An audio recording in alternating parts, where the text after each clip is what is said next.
Imagina que você tem uma forma de bolo, uma assadeira de bolo.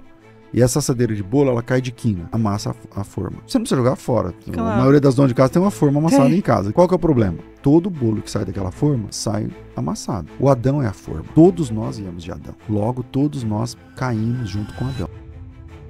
Ninguém tem uma teologia perfeita, Luzia. Ninguém tem condições de acertar tudo nas escrituras. Então, você lá vai ler um texto e fala, eu acredito que isso aqui é assim. Aí o outro, eu acredito que é assado. Tá tudo bem.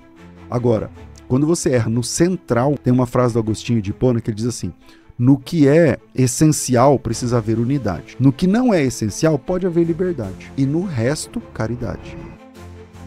Mas o que se vê muitas vezes é um crescimento de pregadores que não são expositores do texto bíblico, são repetidores da moda coach. Então, essa ideia do coach, que aqui no Brasil se banalizou, porque é um trabalho muito interessante do coach, mas pregadores começaram a ter essa ideia do coach. E o que é a ideia do coach? Que tudo que você tem para resolver sua vida está dentro de você, e eu só vou te ajudar, só que isso não funciona no evangelho.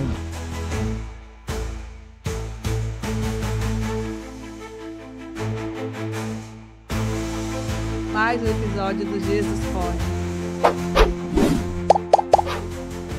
Chegamos a mais um Jesus Pode. Hoje o programa vai estar muito legal, porque vocês vão aprender sobre teologia, vão ali, ó, você que não é convertido vai se converter, você que tem dúvidas sobre a Bíblia, você vai ter uma aula, depois você também pode mandar suas perguntas, vai estar para lá de especial. Então você que não segue o nosso canal, começa seguindo, compartilhando essa mensagem, que eu tenho certeza que você vai alcançar muitas pessoas. Temos testemunho, porque você sabe, para você aí é de graça, mas para o nosso convidado chegar até aqui, custou tão caro esse testemunho, essa caminhada, assim como a salvação. É de graça para você. Mas o que Jesus passou na cruz custou tão caro, e está aí acessível, só você acessar, e eu tenho certeza que através da vida dos nossos convidados, você pode acessar esse amor de Deus. Então faça sua parte, siga o nosso canal, compartilhe a nossa mensagem, fique comigo para acompanhar essa aula com o nosso pastor querido, César Cavalcante. Deus abençoe, pastor, seja bem-vindo. Um privilégio muito grande, Luzia, estar com você hoje, glória a Deus, tenho visto esse trabalho tão bem feito que você tem feito, com tanto amor, com tanto carinho, e é um privilégio para mim poder compartilhar um pouquinho da história, da minha história, um pouquinho da Bíblia, da Palavra de Deus. Amém. Espero que esse seja um tempo de crescimento para quem estiver acompanhando a gente. Muito, pastor, eu tenho aprendido muito com os debates na rádio, aqui foi uma bênção. Nossa, quantas pessoas falando e quanta gente tem acessado, né, a verdade da Bíblia, da Palavra, do Evangelho puro. E eu tornei uma fã mesmo, sabe?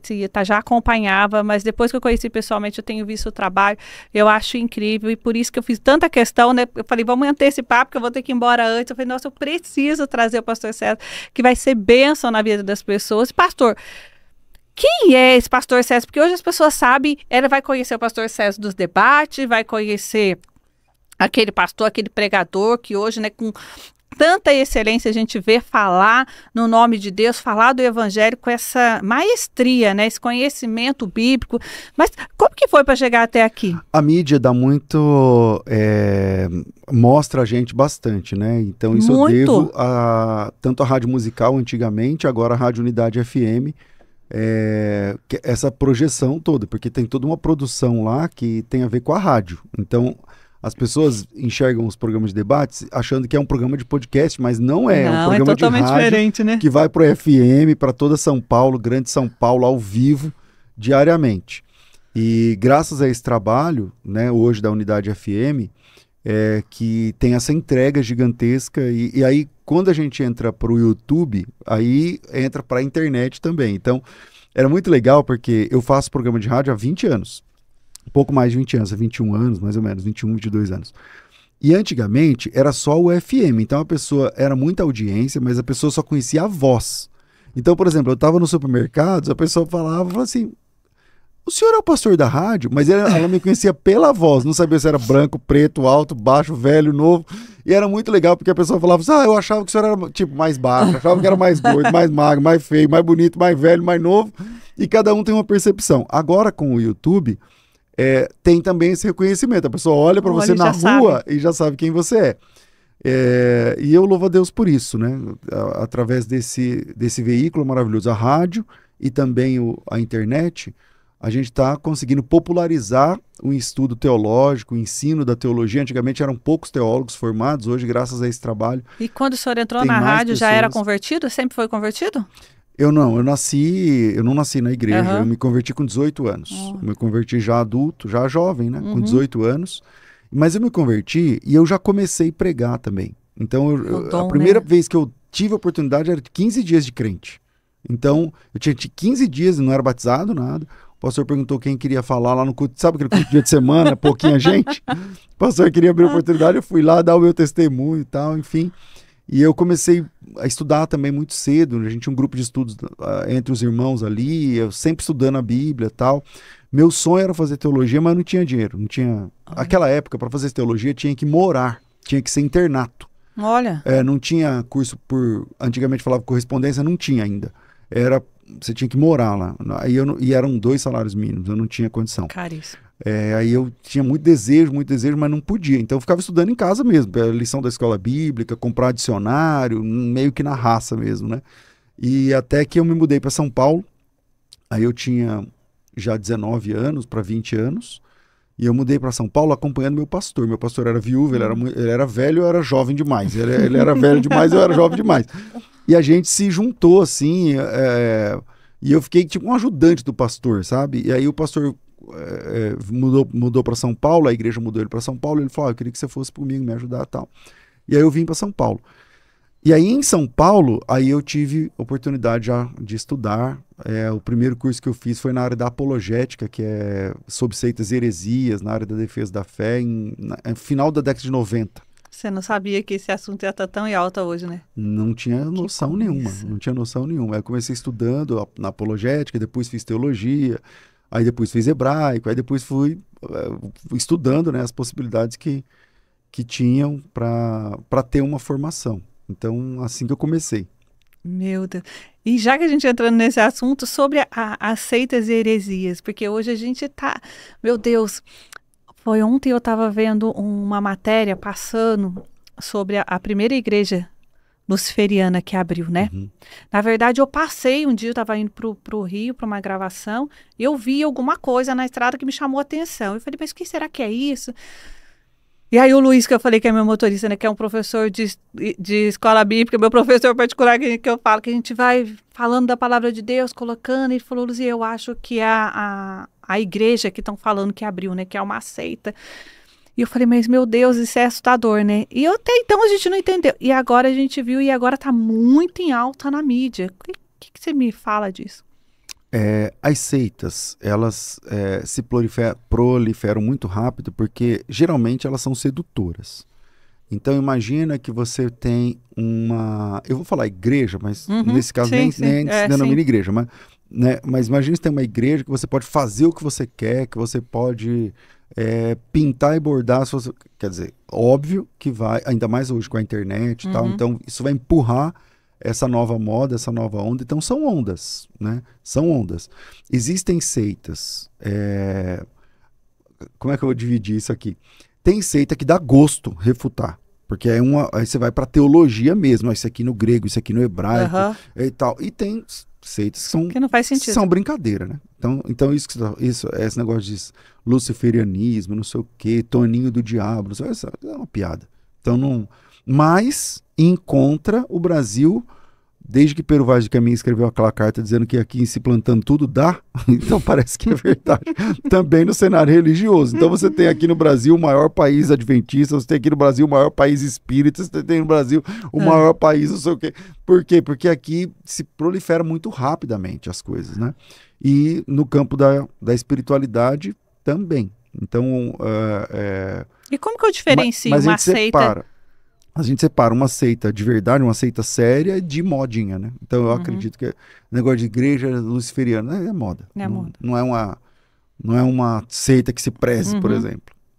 E como que eu entendo? Porque hoje tem igrejas tradicionais que as pessoas olham e falam, olha, isso é uma igreja, e que são seitas. Como que eu diferencio de uma igreja cristã verdadeira e uma seita? Como que eu sei se é uma seita, se é uma igreja? Tá, vamos começar assim. o que é uma seita e o que são heresias. Tá. Então, seitas e heresias. Heresias são interpretações erradas do texto bíblico. Uhum. Então, isso é uma heresia. O termo grego, hairesis, significa basicamente errar o alvo. Tipo assim, tem o alvo, tem aquele pontozinho lá no meio do alvo, que é o que vale mais aquele pontozinho chama mosca. Então, quando você acerta na mosca, você é ortodoxo. Tá. Quando você erra o alvo, isso é uma heterodoxia. Ou seja, você não está certo. Uhum. Ah, eu li esse texto e eu entendo que diz isso. Tá. O texto diz isso? Não. Então, isso é uma heterodoxia. Você não é... Quem defende isso não é exatamente ortodoxo. Bom, o que é uma heresia? É errar a interpretação, errar o alvo do assunto, seja ele qual for. Só que existem assuntos que são centrais. Existem assuntos que são periféricos. Então, você errou num assunto periférico, meio que... tudo bem. Não é do jeito que você está falando, mas também não precisa matar ou morrer por causa disso, porque é um assunto periférico. Agora, quando você erra a interpretação num assunto essencial, por exemplo, um cirurgião, ele pode cometer um erro numa cirurgia, ok, mas dependendo do erro, ele mata a pessoa. Ele está sujeito, né? Exatamente, dependendo do erro, ele mata a pessoa. Porque ele errou. Na espiritualidade, a mesma coisa. Então você tem heresias, que são heresias, que não são heresias de tarja preta, que você pode, eu creio assim, você crê assado, e tá tudo bem. Minha interpretação é essa, a sua é essa. Só um tá certo. Porque não tem como os dois estarem certos. Mas não é um erro que vai te comprometer. Agora, uma heresia num assunto central, aí nós estamos mexendo na centralidade do cristianismo. Por exemplo, Jesus Cristo não é o Salvador. Jesus Cristo não morreu. Jesus Cristo não encarnou, não tinha um corpo físico, como os gnósticos creem. O gnosticismo, desde o primeiro século, está na Bíblia lá, a luta do apóstolo João contra o gnosticismo. O gnosticismo não admitia que Jesus tinha um corpo físico. Ele falou, toda a matéria é má, então se Jesus tem um corpo físico, então ele também tem problema na sua natureza. Então ele não tinha um corpo físico, era só uma aparência. Então isso é uma heresia. Aí o apóstolo João fala assim, se alguém não confessar que Jesus veio em carne, esse é o anticristo. Ou seja, quando você erra a interpretação num assunto central, aí é um problema. O que são assuntos centrais? Bíblia é a palavra de Deus, Jesus Cristo é Deus. Fere a essência. Isso. Se você errar aí você está comprometendo tudo. Agora, se você errar num assunto, eu acredito que a mulher tem que ter cabelo comprido até não sei quanto. O outro, eu acredito que a mulher tem que ter cabelo curto, não sei o quê. Tudo bem, não precisa matar ou morrer por causa disso. Mas quando você erra numa doutrina central, aí você comete uma heresia de perdição. E o que é uma seita? Uma seita é um grupo que adota uma ou mais heresias de perdição como sua doutrina básica. Então, vamos colocar seita e heresia. Heresia é um erro, e tem dois tipos de erro. Tem um erro de perdição e tem um erro que é mais tranquilo. Ninguém tem uma teologia perfeita, Luzia. Ninguém tem condições de acertar tudo nas escrituras. Então, você lá vai ler um texto e fala, eu acredito que isso aqui é assim. Aí o outro, eu acredito que é assim. Tá tudo bem. Agora, quando você erra no central, tem uma frase do Agostinho de Hipona que ele diz assim, no que é essencial precisa haver unidade. No que não é essencial pode haver liberdade. E no resto, caridade. Então, unidade no que é essencial, liberdade no que não é essencial e no demais, amor ou caridade. Então, e uma seita é um grupo que adota como doutrina central heresias de perdição. Então, você tem, por exemplo, testemunho de Jeová. Para uma testemunha de Jeová, Jesus não é Deus, o Espírito Santo não é uma pessoa, o céu só cabe 144 mil pessoas, é menor que o Maracanã, o inferno... Então, para uma testemunha de Jeová, eles adotam várias doutrinas erradas, doutrinas centrais, como erro. Então, esse grupo é denominado pelo resto do cristianismo como seita. Entende? Fato ali, né? Isso é uma seita. É um grupo que pratica, que crê em doutrinas erradas e essas doutrinas são centrais, ferem pontos centrais da fé cristã. Aí é uma seita. Mas tem um outro jeito. Por exemplo, como que a gente caracteriza uma seita? Tem um grupo lá que o pastor tira o sapato para pregar. Isso é uma seita? Porque tem isso no Brasil. Tem uma igreja lá que, sei lá, que não pode casar na igreja, tem que casar no salão, não pode. Tá, isso é uma seita. Bom, o que caracteriza uma seita? Pensa nas 4 operações matemáticas. Você é empreendedor, todo empreendedor tem que ser bom de conta, senão se dá mal. Adição, subtração, multiplicação e divisão. Mais, menos, vezes, dividir. Na adição, toda seita adiciona algo à Bíblia. Toda seita adiciona algo à Bíblia. Tipo assim, eles podem crer na Bíblia, mas não é só a Bíblia, é a Bíblia mais alguma coisa. Por exemplo, TJ, ele crê na Bíblia mais o que a Sociedade Torre de Vigia publica de 15 em 15 dias, que é a Sentinela e Despertai. Então, aquele material, para eles, é igual à Bíblia. É a Bíblia mais alguma coisa. Adicionou algo à Bíblia, é seita. Sim. Sei lá, Mormons. A religiosidade. Mormons. Um livro baseado junto. Os Mormons têm a Bíblia, eles creem na Bíblia, mas também tem o livro de Mormon. Também tem o livro Pérolas de Grande Valor, também tem o livro Doutrinas e Convênios. Inclusive, numa igreja Mormon, você compra esses 3 impressos junto. Termina a Bíblia, começa o livro de Mormon, tem o livro de Mormon, começa Doutrinas e Convênios. Então, adicionou algo à Bíblia, é seita. Então, na adição, adiciona algo à Bíblia. Na subtração, todo grupo que subtrai algo da divindade, da trindade de Deus, é uma seita. Jesus não é Deus, diminuiu, é seita. O Espírito Santo não é uma pessoa. Para as TJs, por exemplo, o Espírito Santo é uma força, é uma energia. Então, não é uma pessoa. Então, diminuiu, então é uma seita. Na adição, adicionou algo à Bíblia, seita. Na subtração, subtraiu algo de Deus, seita.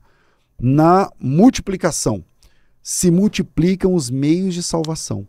Não é só a graça, é a graça multiplicada por serviço. Você tem que se salvar. Não é só a obra de Cristo, é a obra de Cristo multiplicada pelo seu esforço. Caridade, guardar um dia da semana, ir de porta em porta, fazer qualquer... é seita. E na divisão, então, adição adiciona algo à Bíblia. Na subtração, subtrai algo de Deus. Na multiplicação, multiplicam os meios de salvação. E na divisão, toda seita, eles dividem a fidelidade da pessoa entre Deus e a organização. Você tem que ser fiel a Deus, mas você também tem que ser fiel à organização igual você é fiel a Deus. Isso é o exclusivismo. Só a gente é salvo. Daquela igreja, não, só a minha igreja é salva. Então, se você sair daqui, você está perdida. Você tem que ser fiel a mim, que sou seu líder, igual você é fiel a Deus. Você não pode visitar outra igreja sem eu saber. Você não pode... Toda seita controla a vida das pessoas. Então, se você está numa igreja que você se sente controlado, você não está numa igreja séria. Não existe a liberdade do Espírito. Não existe liberdade, exatamente. Então, a fidelidade do membro, do fiel, é dividida com Deus.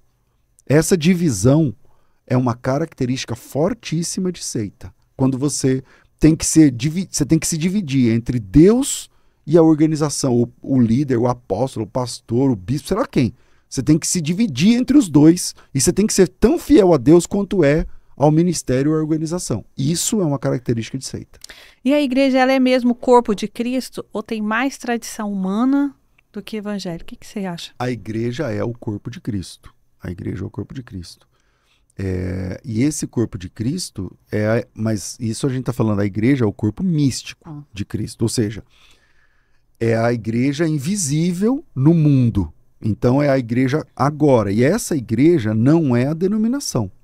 Não é a denominação. O corpo de Cristo está presente nas denominações, entre as pessoas que ainda não têm denominação e tal.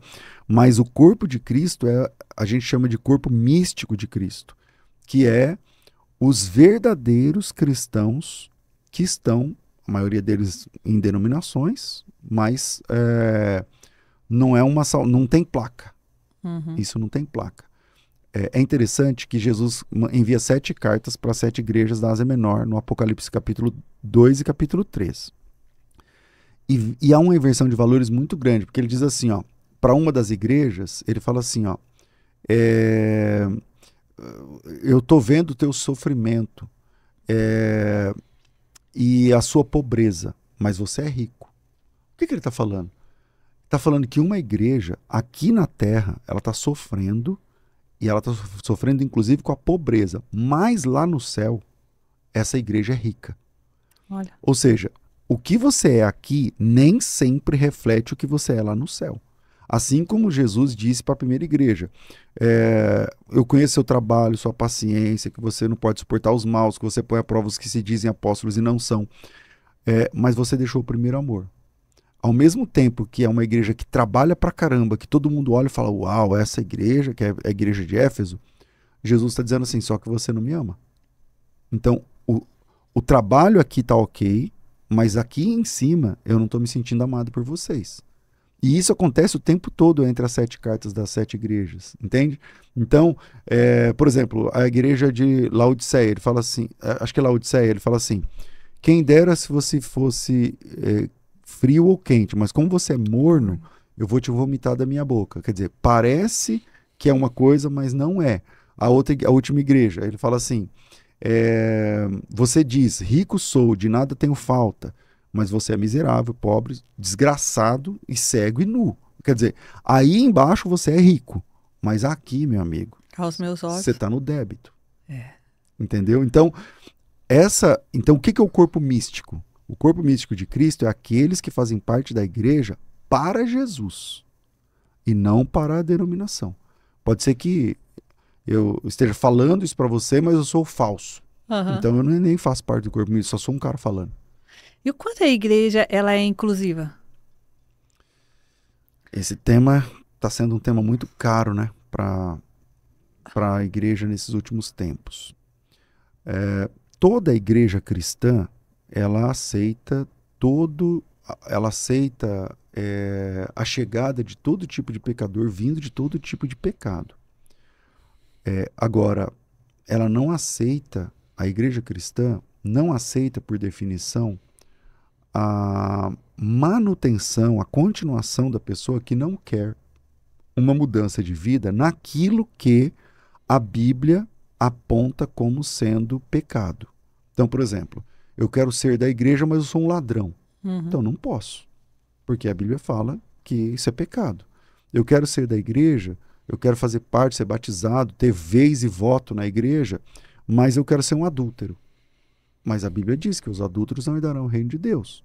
Então, todas as condutas que a Bíblia proíbe, então, por definição, o próprio estatuto da igreja deveria...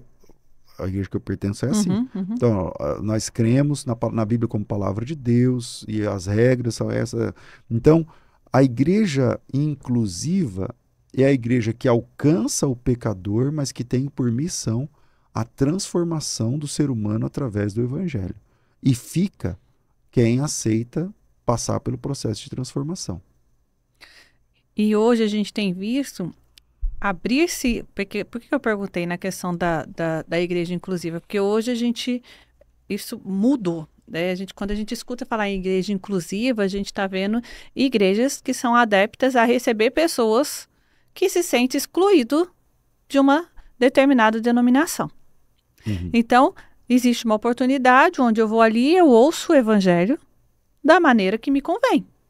Né? Então, eu pego a palavra de Deus, eu trago dentro de um contexto e aonde sou atraído por aquela palavra, por aquele falso evangelho, dentro do evangelho, né, pronunciado da forma onde vai agradar, e eu sou conivente com o pecado, me rotulo como um servo de Deus, entro com obras, entro com caridade, entro em ações, está tudo bem. E a verdadeira igreja, inclusive, que somos nós, é a nossa igreja, onde a gente tem que receber o pecador, para que ali ele tenha a oportunidade de falar, de ouvir de fato o verdadeiro evangelho e se converter, está acabando. Porque por um rótulo, por um título, eu busco uma igreja inclusiva onde eu vou me favorecer em ser porque ela é conivente com o meu pecado. Olha, se você está num lugar que lá fora está escrito igreja, tem uma placa lá fora escrito igreja, não sei o que lá, e você vive nesse mundo pecador, perdido e tal, e você ouvir uma mensagem que te faça sentir bem, você ouviu qualquer coisa menos o evangelho. Não tem conflito, né? Menos o evangelho. Porque se eu tô vivendo, se eu não vivo de acordo com a palavra de Deus, e eu sento lá e escuto alguma coisa que eu gosto, eu falo, mas peraí, então é uma massagem. Só que hoje, eu não posso generalizar. Eu não sou Deus, então não tem como saber. Mas o que se vê muitas vezes é um crescimento de pregadores que não são expositores do texto bíblico, são repetidores da moda coach. Então, essa ideia do coach, que aqui no Brasil se banalizou, porque Sim. é um trabalho muito interessante do coach, mas os pregadores começaram a ter essa ideia do coach. E o que é a ideia do coach? Que tudo que você tem para resolver sua vida está dentro de você, e eu só vou te ajudar, tal. Só que isso não funciona no evangelho. Porque, veja só, você está perdido no mundo. Você está no seu pai, está na sua mãe, Não, alguém tem culpa dos Você está seus perdido atos. no mundo. Aí eu chego em você e falo assim, a resposta para a sua salvação está dentro de você. Mentira, não. Isso não é evangelho. A resposta para a salvação da sua alma não está em você. Está no Salvador. Está no Salvador. Você depende. No cristianismo você depende.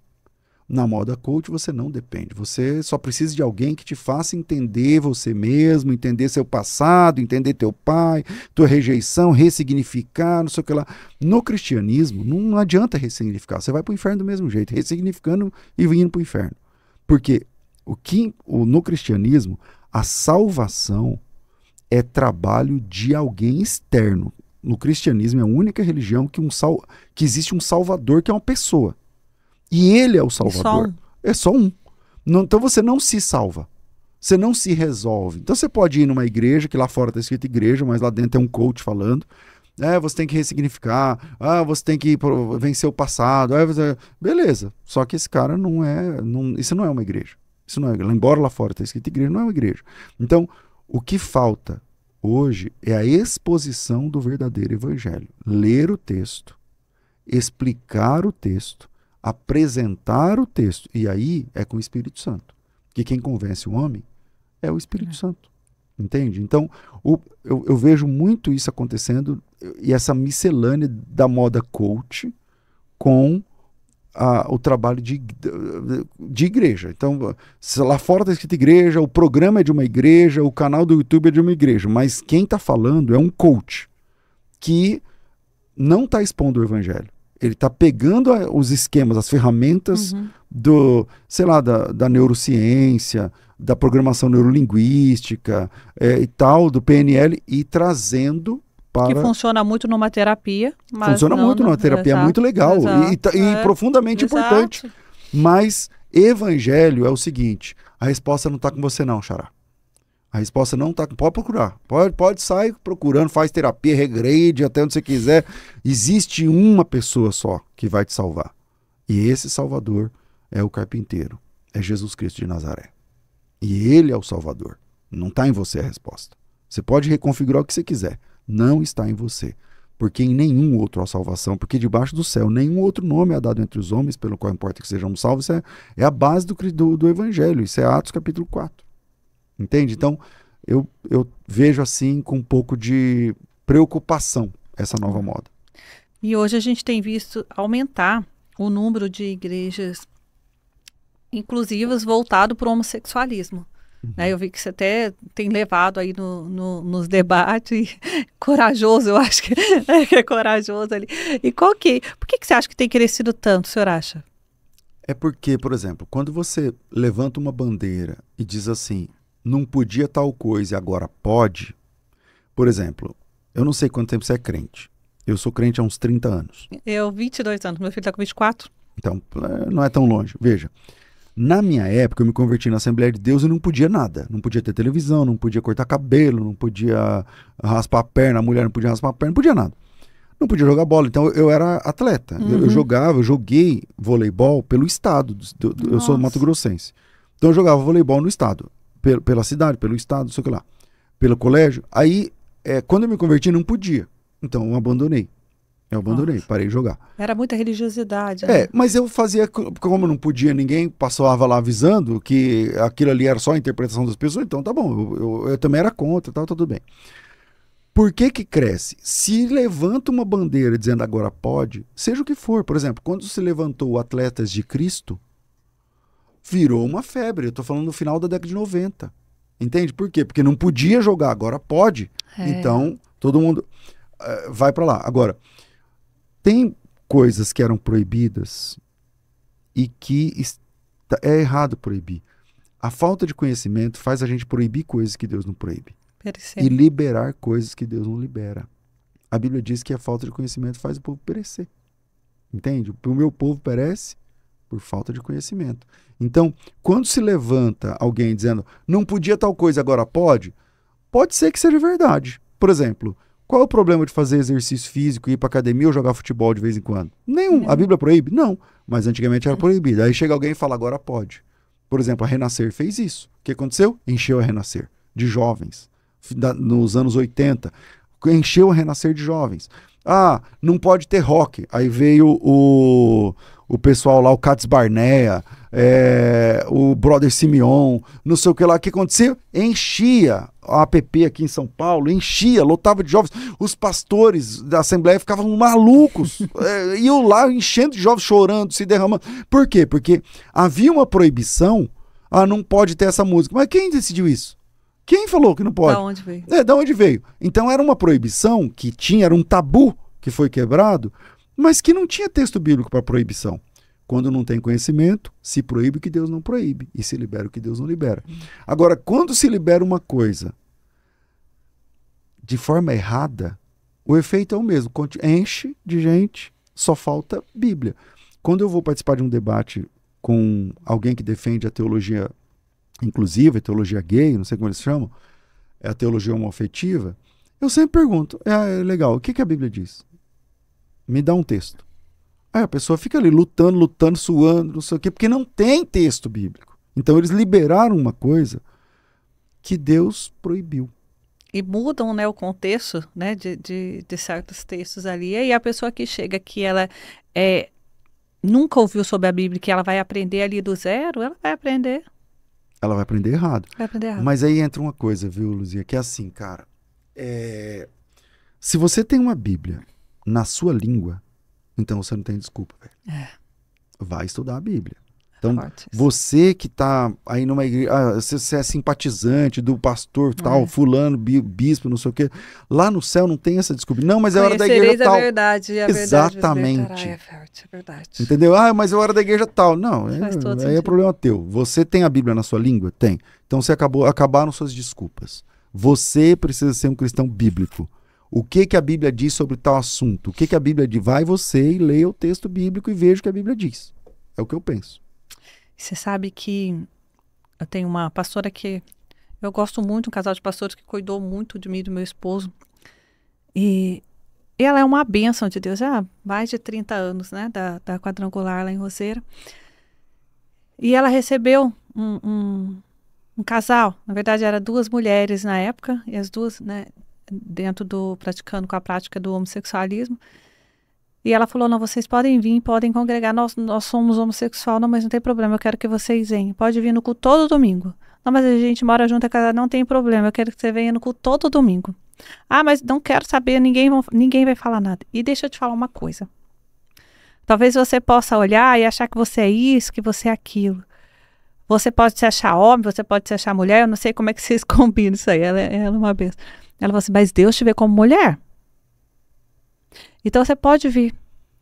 E passaram-se um tempo, eu não me recordo se há 1 ou 2 anos, as duas se converteram. Hoje são casadas, né? Casadas com cada um com um marido. homem, cada um com o marido, fazem parte do corpo da igreja, estão ali há muitos anos, ganhou no amor e na verdade. Isso acontece o tempo todo. Entendeu? Quando há uma conversão genuína, existe uma transformação. Agora, é muito pesado para nós que somos heterossexuais falar a respeito, porque parece um julgamento pesado. O pastor não está na minha pele. Eu tenho, inclusive quando a gente vai participar, não sei como é que o YouTube vai fazer quando você fala homossexualismo, porque hoje em dia nem pode. Tem que falar homoafetividade. Homoafetividade.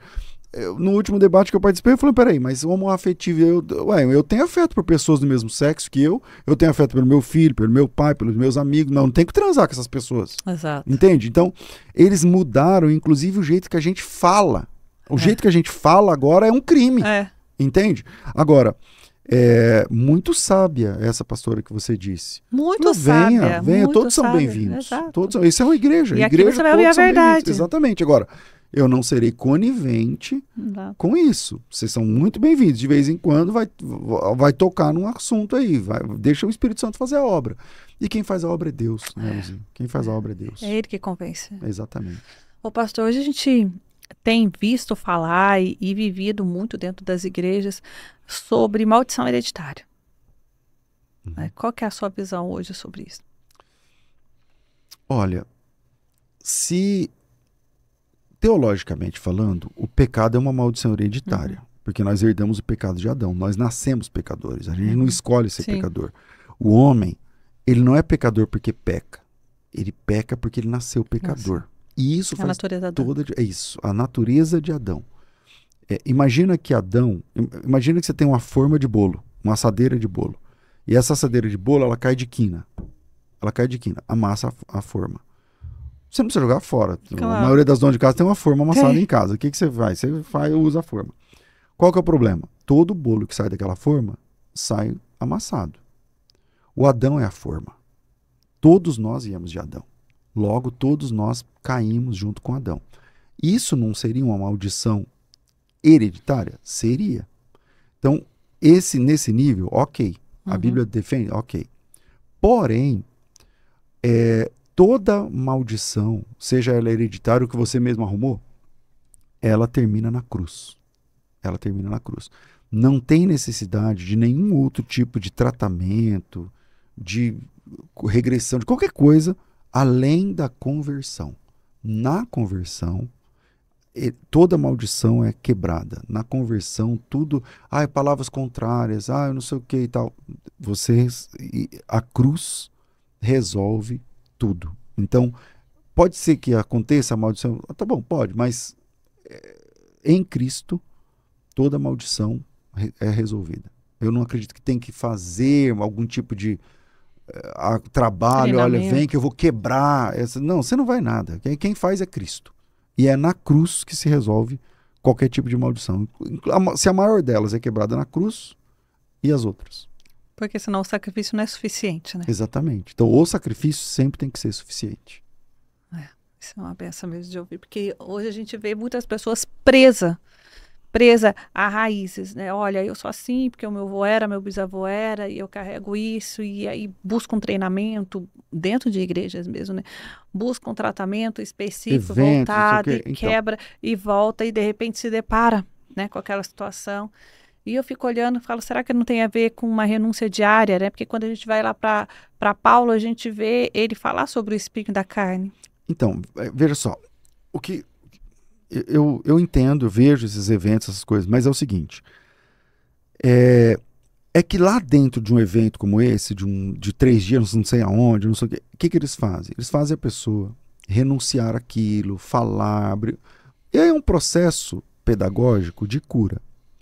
Ok, mas se é uma igreja que está pregando o evangelho, a pessoa vai fazer isso na conversão. Ela vai dobrar o joelho, ela vai confessar que Jesus Cristo é o Salvador, ela vai renunciar aos deuses antigos, ela vai renunciar os pactos antigos, ela vai renunciar.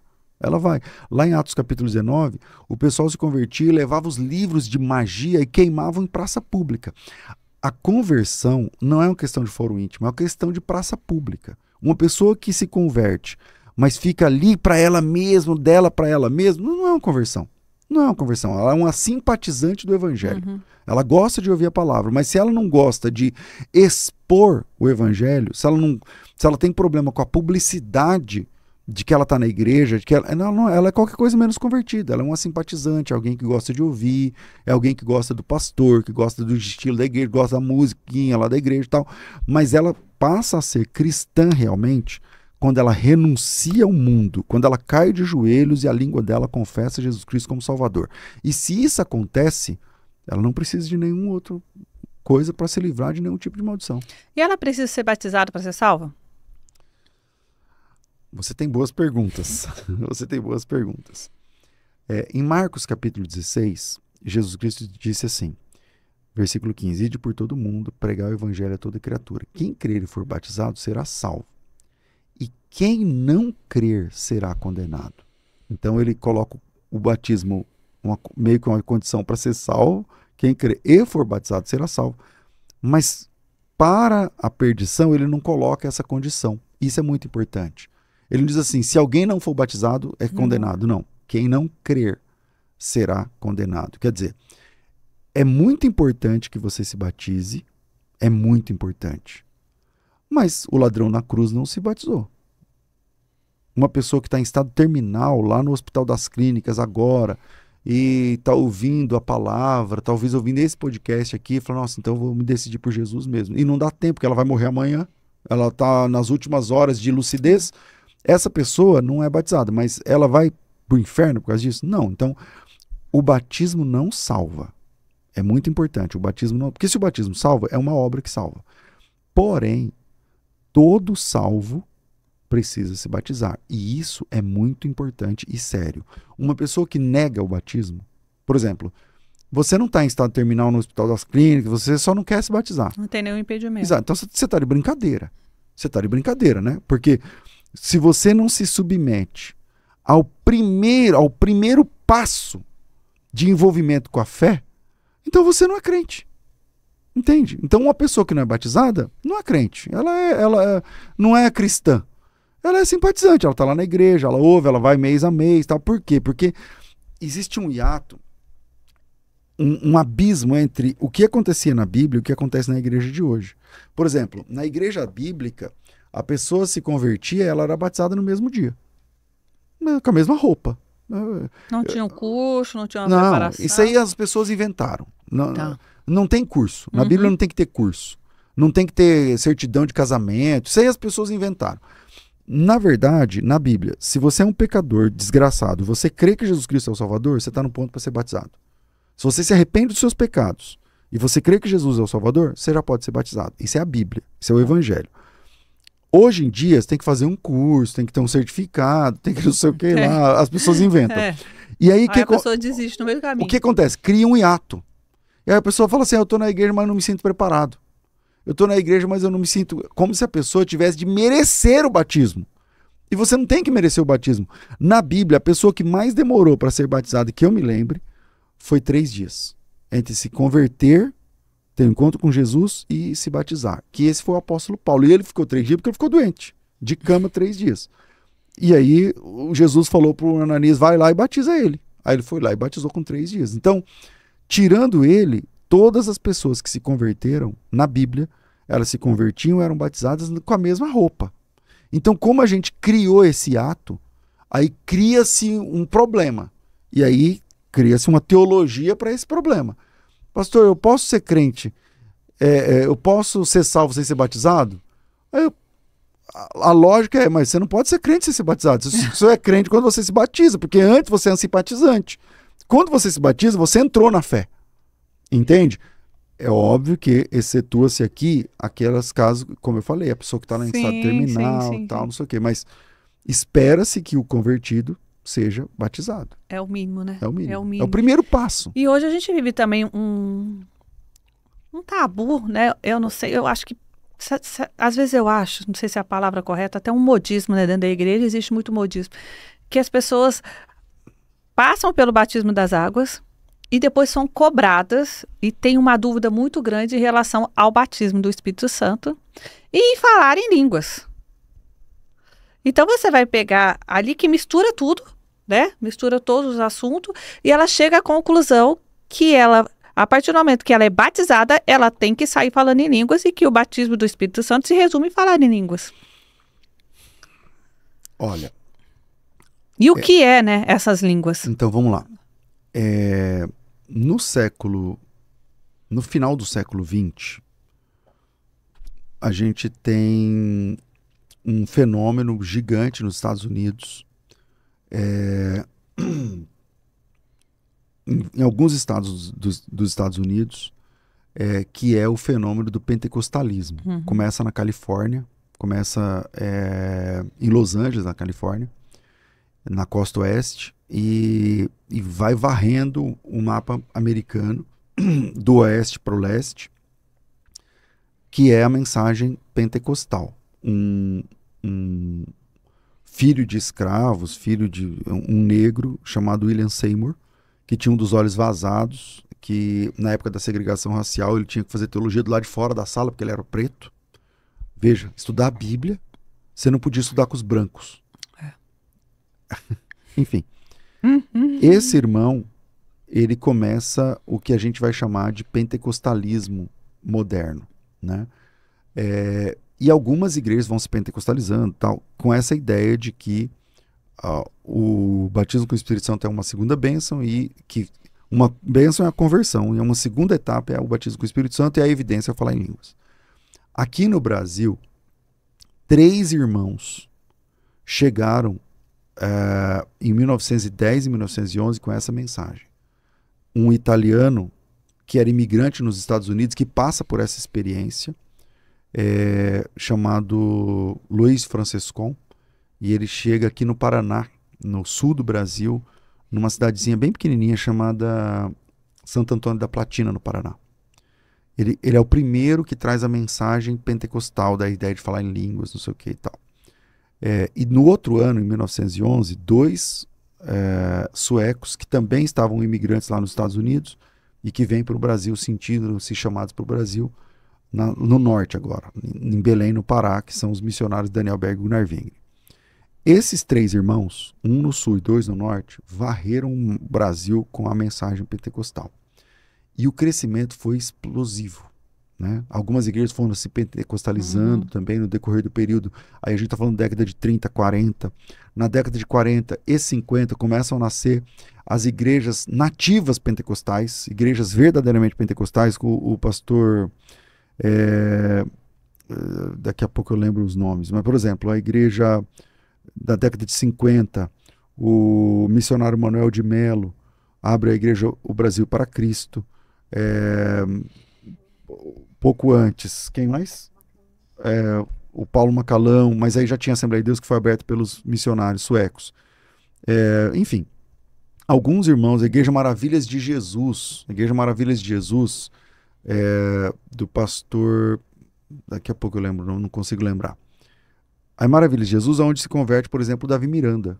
Aí o Davi Miranda começa a igreja Deus é Amor já na década de 60. E algumas igrejas vão se crescendo. Qual é a questão? A questão é, o falar em línguas é, biblicamente, a evidência de quem é batizado com o Espírito Santo? Textualmente, Luzia, não. Textualmente, não. Dá para defender isso a partir de uma teologia. O que é uma teologia? Você fala assim, aqui em Pentecostes tem falar em línguas. Lá no Pentecostes, na casa de Cornélio, eles também falaram em línguas. Lá no Pentecostes samaritano, eles também falaram em línguas. Lá no capítulo 18, eles também falaram em línguas. Então, assim você vai falando, há uma lógica. Quando eles recebem o Espírito Santo, eles falam em línguas. Mas não tem um versículo que diga assim, só é batizado com o Espírito Santo quem fala em línguas. Isso. Sendo assim, há espaço. Eu comecei falando assim, o que é uma heresia e o que é uma heresia de perdição. Então, um dos dois está certo. Não tem como os dois estarem certos. Um fala que tem que falar em línguas para ser batizado, o outro fala, não, nem todo mundo que é batizado fala em línguas. Um dos dois está certo, mas não é uma heresia de perdição. Então, eu entendo o pentecostalismo como tendo uma contribuição muito grande, sobretudo na evangelização. Porém, os exageros pentecostais também geram um efeito colateral que é muito escândalo. Não estou falando escândalo moral, não. Estou falando escândalo de movimentos, né? Então teve o fenômeno do dente de ouro no meio do pentecostalismo, do jogar o paletó no meio do pentecostalismo, do mato que acende lá no monte, você já deve ter ouvido falar, no meio do pentecostalismo. Então, existem exageros, então o boleto tem também, a fatura vem também, entendeu? Ao mesmo tempo que eles fizeram com que a evangelização crescesse em número e velocidade nunca antes vista aqui no Brasil, mas também gera efeitos colaterais que são algumas coisas que os irmãos pentecostais acabam pregando, falando, abraçando uma coisa aqui, outra ali, e aí depois eles voltam atrás, né?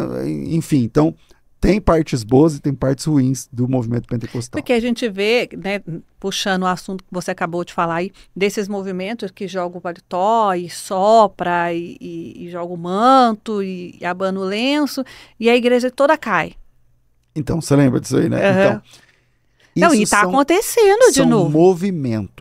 São movimentos. As igrejas pentecostais mais sérias não abraçam esse tipo de movimento. Ou falam que não abraçam, pelo menos, entende? Então, a época desses movimentos de cai-cai, e aí, isso...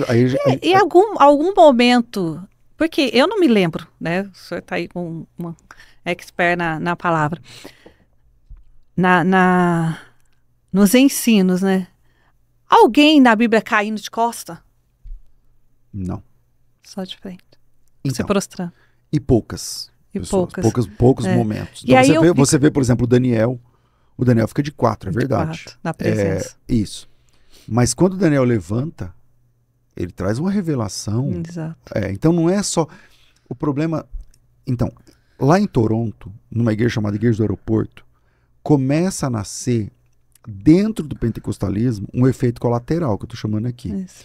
Que é a ideia desses modismos. Então, tipo assim, vou falar os nomes aqui, talvez você não tenha ouvido falar. Cola do Espírito Santo. Você fala, o que é isso? A pessoa ficava grudada na parede. Ela ficava grudada na parede, na pilastra. Tem vídeos. Gargalhada sagrada. Isso. A pessoa começa a rir, não sei se você já viu. Rir, todo mundo começa a rir, todo mundo começa uma gargalhada, não sei o que, tal. É a unção do riso. A unção do riso também, que também é chamada. A manifestação, a unção dos animais. E a pessoa começa a imitar um leão. Fica andando de 4 rugindo. Fica imitando um monte de animais e tal. Então, isso é um exagero, isso é antibíblico, isso está errado. Então, eu disse assim, o movimento pentecostal foi muito interessante para o Brasil no crescimento, velocidade da conversão das pessoas realmente convertidas, não dá para duvidar disso. Mas tem esses efeitos colaterais, né? Que não foram os precursores do movimento que trouxeram, mas foram inventando moda no meio do caminho. Dente de ouro, cara. Dente de ouro. E a pessoa que começava a orar por emagrecer no meio do culto. A pessoa fala, eu perdi 15 quilos. Mas não é exatamente verdade. Você olha, você não tem um caso onde é verdade mesmo, onde a pessoa tinha 70 e passou a ter 40 quilos no meio do culto, porque um irmão orou por ela. Você tá fisiologicamente possível. Você está entendendo? Então, infelizmente, os irmãos pentecostais não são todos. Mas no meio pentecostal acaba se proliferando algumas heresias que não acontecem no meio tradicional. Então, o pentecostalismo no Brasil foi muito importante. Sobretudo, olha o crescimento das igrejas evangélicas, pentecostais. O movimento protestante cresceu gigantemente nos últimos anos, nas últimas décadas, graças aos irmãos pentecostais. E qual aí a maior diferença entre o pentecostal e o neopentecostal? É a fase. O pentecostalismo ele tem fases. Então ele começa em 1910 e 1911. Vamos chamar então de primeira fase. Que tipo de pentecostalismo é na primeira fase? Falar em línguas, como evidência do batismo com o Espírito Santo. Usos e costumes muito forte. Usos e costumes muito forte. Não pode rapar a perna, não pode isso, não pode cortar cabelo, pode... Usos e costumes. O que mais? O canto congregacional é uma marca do pentecostalismo. Um inário, uma harpa, alguma coisa assim. Uma pregação sobre a volta de Jesus. Sempre falando sobre a volta de Jesus e tal. E também a pregação sobre a importância de buscar o Espírito Santo, os dons do Espírito Santo. Essa é a primeira fase.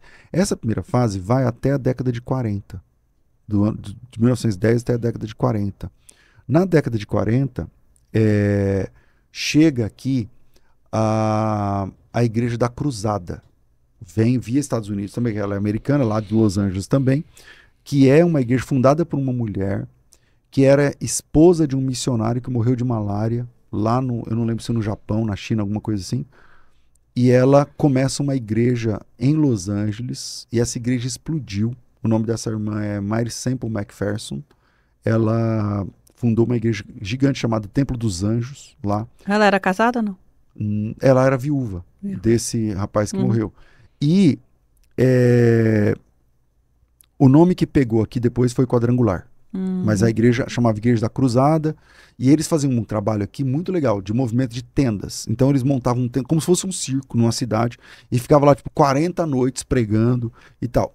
Ali começa um outro tipo de pentecostalismo, que é um pentecostalismo que não tinha os usos e costumes da primeira fase. Então vamos para a segunda fase. Não tinha os usos e costumes da primeira fase. Não era obrigado a falar em línguas para ser batizado com o Espírito Santo, como na primeira fase. Então é uma outra fase. Eles criam no falar em línguas, criam no batismo com o Espírito Santo, tal, mas não tem usos e costumes, não tem harpa cristã, não tem, o canto é congregacional, mas é louvor. Deram uma customizada, uma modernizada. É diferente, é um pentecostalismo de segunda fase, é uma segunda onda do pentecostalismo, não tem os usos e costumes, tal. E algumas igrejas que se pentecostalizaram no Brasil, que já existiam como batistas, tal, fazem parte dessa segunda fase do pentecostalismo. Tá? Então, nessa segunda fase, algumas aderem a algumas coisas da primeira fase, tipo a Deus e Amor está nessa segunda fase, mas ela mantém os usos e costumes. O Brasil para Cristo, enfim. E aí essa segunda fase vai até a década de, talvez, final dos anos 50, 60, ela vai até perto da década de 70. Na década de 70, com a chegada de um missionário americano, vou lembrar o nome dele daqui a pouco. O Macalister pai. Porque tem o bispo Macalister hoje, que é o filho, tem uma teologia totalmente diferente, é uma teologia reformada. Mas o Walter Macalister, o pai, ele começa a Igreja de Nova Vida no Rio de Janeiro. Na Igreja de Nova Vida do Rio de Janeiro, então, há uma outra mudança agora, porque a igreja vai e compra um programa de rádio, isso não acontecia. Então, a igreja agora tem um programa na rádio, para todo o Rio de Janeiro, e ele monta uma igreja diferente das igrejas, porque as igrejas pentecostais eram pobres, eram igrejas simples e tal. Inclusive tem um livro chamado A Religião Mais Negra do Brasil, que é o pentecostalismo. As pessoas eram de maioria pobre, negra e tal. Aí vem o bispo o Walter Macalister, o pai, e começa a Igreja de Nova Vida. É uma igreja diferente, é uma igreja com carpete, é a primeira igreja com carpete. E aí todo mundo fala, como assim, tal? E aí entra o projetor, o retroprojetor, lembra do retroprojetor? E aí projeta na tela, e todo mundo ficou, é uma igreja diferente. Mas, sobretudo, as doutrinas, vamos lá, se na primeira fase era o falar em línguas, na segunda fase falava em língua, mas, no entanto, nessa agora, quase não se fala em línguas. Creem no dom, mas não tem essa busca e tal. Essa terceira fase do pentecostalismo. Essa terceira fase se chama neopentecostalismo. E o que muda? O falar em línguas não é mais não tem essa busca por falar em línguas, tá? Na maioria dos casos, mas especialmente muda a estética da igreja. É uma igreja para o público AA, tá certo? E tá tudo bem, a ideia era, o rico também precisa ouvir, e tá tudo bem. Claro. Aí é uma igreja com carpete, é uma igreja com retroprojetor, tem toda uma diferença, a liturgia é diferente, mas especialmente o estilo de pregação. Então, o estilo de pregação é o seguinte, enquanto na primeira fase é o falar em línguas, você tem que buscar o dom do Espírito Santo, e Jesus está voltando, na segunda fase a pregação é sobre curas divinas, nessa terceira fase é sobre prosperidade sempre. Então, sempre você é filho de Deus, então você vai comer o melhor dessa terra, não sei o que e tal. Nessa igreja de Nova Vida, se converte o Romildo Ribeiro Soares, que é o RR, se converte o Edir Macedo, eles eram jovens dessa mesma igreja, obreiros dessa mesma denominação, o Miguel Ângelo. Então, essas pessoas vão ser a cara do neopentecostalismo da década de 80 e 90. E do Evangelho da Prosperidade. E do Evangelho da Prosperidade das décadas de 80 e 90. Então, no final dos anos 70 já começa a Universal. A Universal começa depois, quem é o fundador da Universal é o R.R. Soares, depois ele fica em uma e o concunhado fica na outra, tal. Mas aí as igrejas que são filhas, divisões ou filhas desse movimento, entende? Então, por exemplo, o Valdemiro Santiago saiu da Universal, que saiu da Igreja de Nova Vida. O R.R. Soares fundou a Universal, que é o pastor, ele é o líder da Igreja Internacional. E a teologia é sempre, basicamente, a ideia, a mesma teologia lá de trás. Qual é a teologia? Gordon Lindsay, T.L. Osborne, sei lá, aquele que defendia o Kenneth Reagan, né, da risada lá, da gargalhada lá e tal. Então, aí começa o que a gente vai chamar de neopentecostalismo. É um pentecostalismo diferente da primeira fase, diferente da segunda fase, com a ênfase na ideia da prosperidade. Isso é o que a gente chama de neopentecostalismo. É o pentecostalismo de terceira fase. É uma loucura, né? É uma loucura esse mundo, né? Essa caminhada, né, dos cristãos aí. E caminhando para o final que voou. A gente, né, precisava, assim, umas 4 horas de podcast, assim, porque é aula em cima de aula e tudo vai virando matéria, e você pega uma pessoa curiosa igual eu, nossa, vai embora. Tem assunto para mais de metro. E eu não fiz uma pergunta do que pediram, mas tudo bem, depois eu mando, o senhor responde, tá, e aí eu mando pro pessoal, eu prometo. Pastor, eu queria que você deixasse uma mensagem, porque tem muitas pessoas que estão nos ouvindo e que tem muitas dúvidas que foram, né, tiradas nesse podcast, eu tenho certeza. Mas qual que é o melhor caminho do evangelho simples, puro, para que elas acessem a palavra e a conversão? É a doutrina que brota do texto bíblico. A minha luta é sempre convidar a pessoa a checar o texto. A gente terceiriza muita coisa, e dentre essas coisas que a gente terceiriza, a gente está terceirizando a nossa bagagem bíblica. E veja, se você tem um pastor que expõe o texto bíblico, pastor, como eu sei que o meu pastor expõe, ou se ele expõe ou não o texto bíblico? Ele lê o texto e explica o que está escrito? Porque se ele lê o texto e explica o que está escrito, então você tem um expositor do evangelho. Mas se não é o caso, então, se você tem uma Bíblia na sua língua, vai fazer a lição de casa, cara. Cai para dentro. Vai ler o texto, vai ler o evangelho, começa a anotar, tira dúvida com o seu pastor. A minha luta, Luzia, é essa volta a Bíblia como fonte. A Bíblia como fonte. Porque se a Bíblia é sagrada, se você tem na sua casa um material que lá fora está escrito Bíblia sagrada, e ela é a palavra de Deus, você acabou de perder todas as desculpas para inventar heresia, meu irmão. Entende? Então, é a leitura do texto bíblico. O que a Bíblia diz sobre a volta de Jesus? Leia Mateus 24, leia Marcos 13, leia Lucas 21. Está lá escrito o que a Bíblia diz sobre a volta de Jesus. O que a Bíblia diz sobre a encarnação de Jesus? Leia Filipenses 2, leia Hebreus capítulo 1. Então, vale muito a pena, como mensagem final, pedir que o irmão, a irmã que está ouvindo esse programa, volte à leitura do texto. Não inventa. Hoje em dia tem muita moda. Devocional, não sei o quê. Aí você fica lá, cada dia você lê um versículo. Você não vai entender nada. Então cai para dentro do texto. Como é que a gente é uma geração que zera as séries da Netflix e não zera o Novo Testamento, cara? Não zera o Novo Testamento. Um dado. Se você começar a ler a Bíblia agora, em Gênesis 1 e 1, se você não tivesse necessidade de parar para dormir, comer ou ir ao banheiro, sabe em quanto tempo você termina a leitura? 72 horas. Em 72 horas você vai de Gênesis a Apocalipse, numa leitura linear. Claro que ninguém consegue fazer isso. Mas estou dando um exemplo de como que a pessoa assiste uma série de 8 temporadas e cada uma com 10 capítulos, 10, eu não sei como é que fala, capítulo, sei lá o quê. Ela maratona, vira noite e nunca leu o Evangelho de João. Nunca leu o Evangelho de João. Com 2 temporadas daquela, 2 temporadas, 2 episódios daquele, ele zeraria o Evangelho de João. E é um dos mais simples, né? A maioria dos livros, que eu digo da simplicidade ali. A maioria dos livros do Novo Testamento você lê em menos de 10 minutos. Entende? Então, é voltar para a leitura bíblica. E essa é a bandeira que eu queria, a pulga que eu quero deixar atrás da orelha de cada um que está ouvindo isso aqui. Eu falo muito, sabe o que eu falo, pastor? As pessoas estão muito preocupadas em falar bonito, em falar difícil, do que de fato aprender. Então, às vezes eu sento com pessoas que vêm buscar por conselhos, vêm buscar por mentorias dentro dos negócios, dentro da espiritualidade. E é tanto termo. Eu falo, olha, o tempo que você gastou, não estou falando que não tem que estudar e saber de termo, gente, mas o tempo que a pessoa gastou aprendendo a falar termos bonitos, Se ela tivesse focado no negócio, ela já tinha aprendido a fazer dinheiro há muito mais tempo.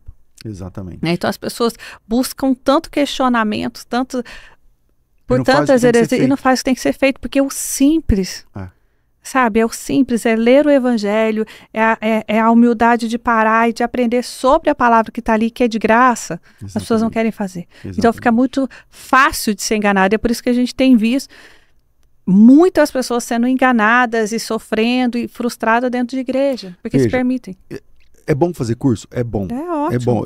Eu trabalho numa escola, uma faculdade que vende cursos, mas o curso é para quem já está lendo a Bíblia. Você já leu a Bíblia, agora eu quero aprender mais. Então tá bom, você quer aprender hebraico, quer aprender teologia, quer aprender... mas você já leu a Bíblia. Primeiro, isso é de graça, não tem que pagar. Então você, não tenho preguiça de ler. Baixa a Bíblia em áudio, começa a ouvir. Começa a ouvir. Eu tenho sono. Quantas pessoas vão... eu começo a ler a Bíblia e dá sono. Mas não é pecado dormir, dorme. Dorme meditando na palavra. Leia no melhor horário. Então separa um horário e fala, eu vou ler 10 minutos por dia a Bíblia. E cai para dentro do texto. Enquanto você não terminar os 10 minutos, você não abre o celular. E vai treinando o ouvido, né? Quando você ouve, depois você vai para a leitura, você já treinou o seu ouvido, fica curioso o texto, porque eu já ouvi sobre... Né? Quando eu leio sobre algo que eu já ouvi, é muito mais fácil de assimilar. E o crescimento está aí, porque, por exemplo, quantas vezes você está lendo a Bíblia, você já leu aquele versículo 200 vezes, mas parece que hoje Deus começa a falar com você outra coisa que não... Dentro do texto bíblico. Então, vem para o texto. É cirúrgico. Pastor, quero deixar um presente para o senhor. Obrigado. Os nossos produtos das sobrancelhas. Isso aqui a Vanessa vai gostar muito. Muito obrigado. Vai. Esse eu misturei para o senhor com a esposa, porque o outro masculino. Esse é o volume 1 do Devocional do Empreendedor. Esses são 40 mensagens de reflexão, onde mostra que a nossa casa e a nossa empresa é o nosso maior ministério. Simples, palavras simples. Esse aqui eu não tinha. Muito obrigado. Obrigado, Luzia. É para as pessoas entenderem, as pessoas estão muito focadas em buscarem, assumirem ministérios grandes. Não, foca na sua casa, foca no seu trabalho. Muito obrigado. Deus vai estender. Continua nesse trabalho, porque você tem despertado muita gente mesmo. A sua história, você contando a sua história no nosso programa, é emocionante demais. Inclusive, você precisa voltar, porque para a gente continuar esse papo, com certeza, esse trabalho que você tem feito aqui tem despertado muita gente, dado muito resultado. Deus abençoe você. Amém, pastor. Deus abençoe. Obrigado pelo sim do Senhor. E você que está em casa, eu tenho certeza, né? Vai chover de mensagem, traz pastor César de novo e muitos temas. E com certeza, se tiver oportunidade, vocês terão o privilégio de aprender mais com ele, assim como a gente teve aqui. E compartilhe essa mensagem, faça a sua parte, se inscreva no nosso canal. Eu tenho certeza que muitas dúvidas serão tiradas de pessoas que estão aí, que você sabe que um linkzinho aí que você enviar vai fazer a diferença. Deus abençoe poderosamente a sua vida. Jesus fez na vida do pastor César, ele fez na minha vida e ele vai fazer na sua em casa. Deus abençoe e até o próximo programa.